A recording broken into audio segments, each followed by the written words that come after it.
محترم اور برادران عزیز، الحمدللہ ثم الحمدللہ۔ ابھی آپ حضرات کے سامنے 11ویں پارے کی سورہ یونس کی 2 آیتیں، آیت نمبر 72 اور آیت نمبر 73 اور 74 تلاوت کرنے کی سعادت عظمیٰ حاصل کی گئی۔ بزرگوں اور عزیز دوستو، ان دونوں آیتوں کا تعلق ان سے پہلی والی آیات ہی سے ہے، وہ اس طور پر کہ ان سے پہلی والی آیات میں حق تعالی شانہ اللہ جل جلالہ وعما نوالہ نے حضرت نوح علیہ السلام کا واقعہ اور قصہ بیان فرمایا۔ آج کی ان تلاوت کردہ آیتوں میں حضرت نوح علیہ السلام ہی کا ما بقیہ قصہ بیان کیا گیا ہے۔ حضرت نوح علیہ السلام کا واقعہ اللہ نے یہاں پر کیوں بیان فرمایا، اس کی وجہ کل آپ حضرات کے سامنے بیان کی گئی۔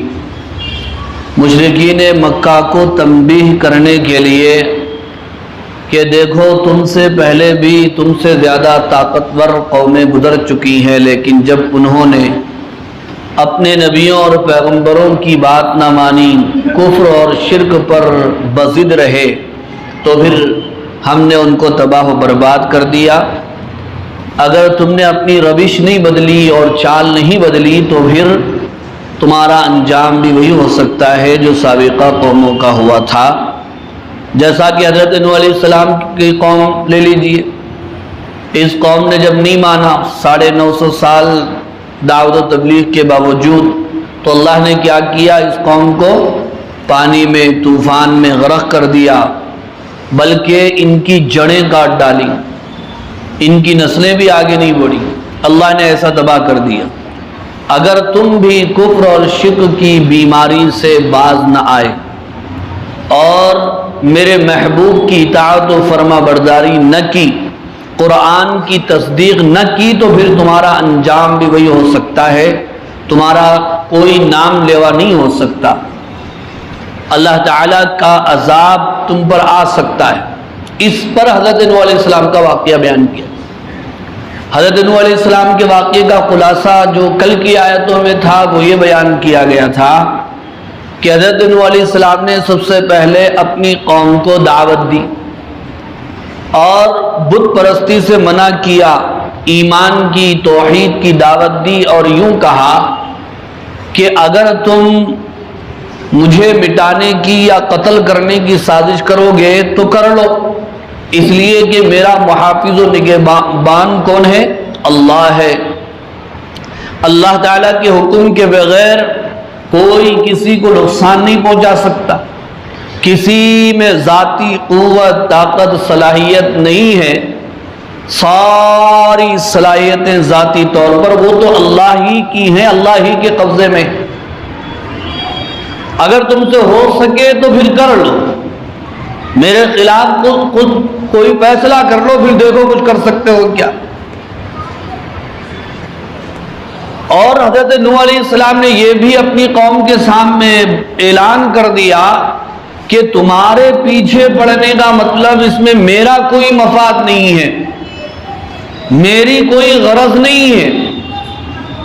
اگر تم ایمان و اسلام قبول کرو گے تو اس میں تمہارا ہی نفع اور فائدہ ہے، اور نقصان سے تمہاری حفاظت ہے۔ میری محنت اور مزدوری تو اللہ اس کا ثمرہ عطا فرمائیں گے۔ لیکن بزرگوں اور عزیز دوستو، سوائے چند لوگوں کے کسی نے ایمان اور اسلام قبول نہیں کیا۔ حضرت نوح علیہ السلام کو تکلیف دیتے رہے، ستاتے رہے، پریشان کرتے رہے، سنگباری کرتے رہے، تانا زنی کرتے رہے، اور آنے والی نسلیں بھی کفر ہی پر چلنے لگی۔ تو حضرت نوح علیہ السلام نے اللہ سے دعا کی، اے اللہ صدیوں میں دیکھتا ہوں کہ ان کی گودوں میں پلنے والی نسلیں بھی کفر اور شرک میں مبتلا ہو گئی، تو لہٰذا آپ انہیں برباد کر دیجئے اور ان پر عذاب نازل کر دیجئے۔ اللہ تعالیٰ نے نوح علیہ السلام کو کشتی بنانے کا حکم دیا. پھر اس کے بعد طوفان آیا. وہ طوفان عام طوفان تھا، اس سے وہی بچ سکتا تھا جو حضرت نوح علیہ السلام کی کشتی میں سوار تھا. اس لیے اللہ نے حضرت نوح علیہ السلام کو حکم دیا تھا اپنی کشتی میں ایمان والوں کے ساتھ ساتھ حیوانوں اور جانوروں کے ایک ایک جوڑے بھی رکھ لیجئے، اس لیے کہ ہمارا عذاب عام عذاب ہے. انسان تو انسان، کوئی حیوان اور جانور بھی بچ نہیں سکتا. وہی بچ سکتا ہے جو آپ کی کشتی میں سوار ہو. اگر آپ کا بیٹا بھی ایمان نہ لا کر آپ کی کشتی میں سوار نہ ہوا تو پھر وہ بھی مارا جائے گا، اور مارا گیا ہوا.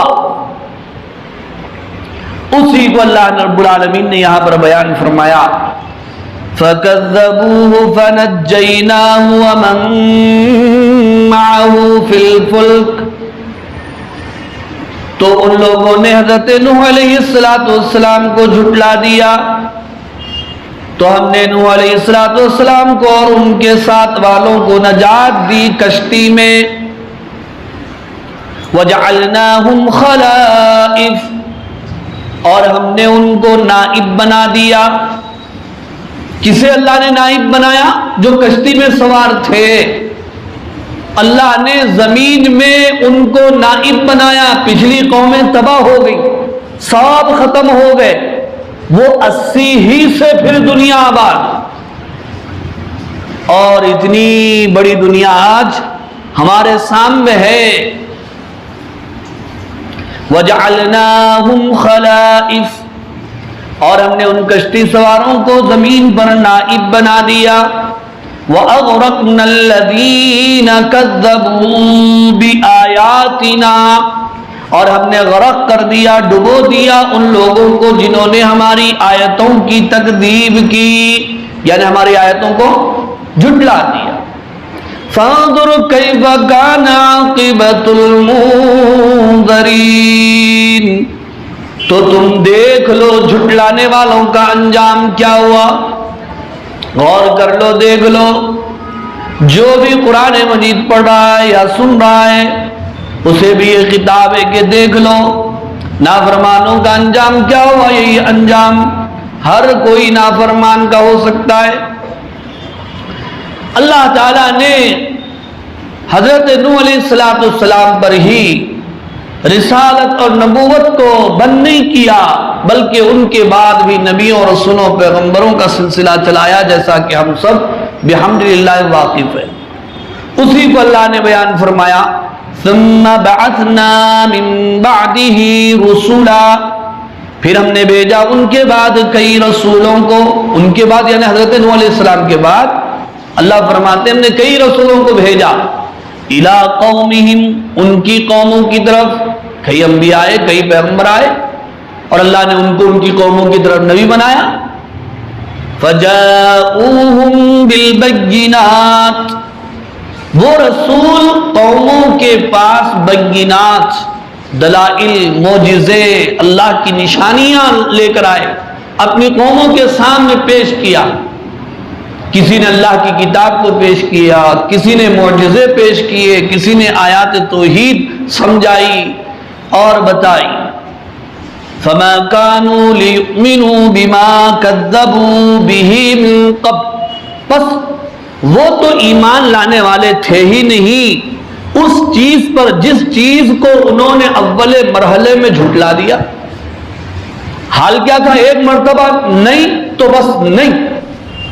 ایک مرتبہ انہوں نے کہا کہ نہیں، پھر وہ پلٹ کر نہیں دیکھے، پھر انہوں نے ایمان قبول کرنے کا سوچا نہیں، بس ایک مرتبہ نہ تو بس نہ کر دیا. اللہ فرماتے ہیں بات دراصل یہ ہے جو بھی حد سے آگے بڑھتا ہے، ضد کرتا ہے، شرارت کرتا ہے، بغاوت کرتا ہے، گناہ پر اصرار کرتا ہے، اللہ اس کے دل پر مہر لگا دیتے ہیں، تو پھر اس کا دل سل بن جاتا ہے، پھر اچھی بات وہ قبول نہیں کرتا. فرمایا کذالک نطبع علی قلوب المعتدین، اسی طرح ہم مہر لگا دیتے ہیں معتدین حد سے آگے بڑھنے والوں کے قلوب پر یعنی دلوں پر، اس لیے ان کے دل حق بات قبول نہیں کر سکتے۔ بہرحال بزرگوں اور عزیز دوستو، یہ دو آیتیں سورہ یونس کی تھی جن کی تفسیر آپ حضرات کے سامنے پیش ہوئی، جس میں اللہ رب العالمین نے حضرت نوح علیہ السلام کا واقعہ اختصار کے ساتھ بیان فرمایا، جس میں ہم سب کے لیے درس ہے، سبق و نصیحت ہے کہ جو بھی نافرمانی کرتا ہے، کفر اور شرک میں مبتلا ہوتا ہے، یا پھر اللہ اور اس کے رسول کی اطاعت نہیں کرتا ہے، اس کا انجام وہی ہو سکتا ہے جو انجام حضرت نوح علیہ السلام کی قوم کا ہوا تھا۔ دعا فرمائیے اللہ تعالیٰ سے، اللہ تعالیٰ ہمیں کامل ایمان و یقین، تقوی و طہارت، صحت و عافیت کی دولت سے مالا مال فرمائے، ہم میں ہماری نسلوں میں اولیاء، اتقیاء، اصفیاء، علماء، مجاہدین و مبلغین پیدا فرمائے۔